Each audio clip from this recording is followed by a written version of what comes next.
শহীদ ওসমান হাদিকে শুধুমাত্র আওয়ামী বিরোধিতার কারণে হত্যা করা হয় নাই। বাংলাদেশের এমন কোন ব্যক্তি বা সংস্থা এই খুনের পিছনে যে জড়িত রয়েছে, যার নাম প্রকাশ্যে বেরিয়ে আসলে বাংলাদেশ উত্তাল হয়ে উঠবে।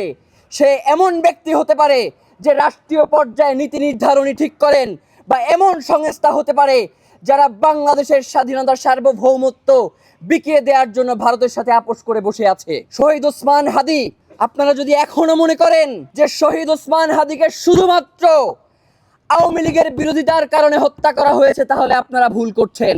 শহীদ ওসমান হাদিকে শুধুমাত্র আওয়ামী বিরোধিতার কারণে হত্যা করা হয় নাই।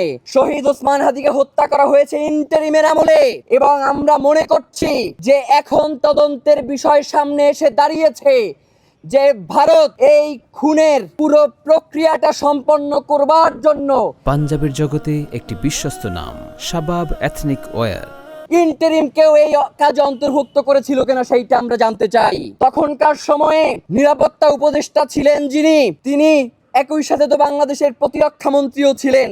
তো তিনি আসলে শহীদ ওসমান হাদিকে তো প্রতিরক্ষা করতে পারেন নাই, উল্টো সুরক্ষা দিয়ে খুনিদেরকে ভারতে পাঠিয়ে দিয়েছেন।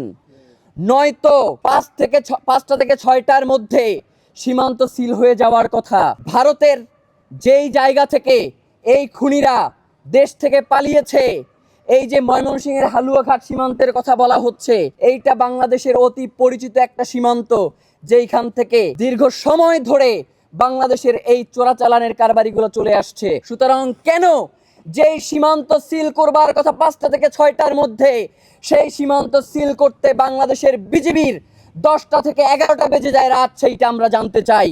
এবং বিজিবি প্রধানকে জবাব অবশ্যই দিতে হবে।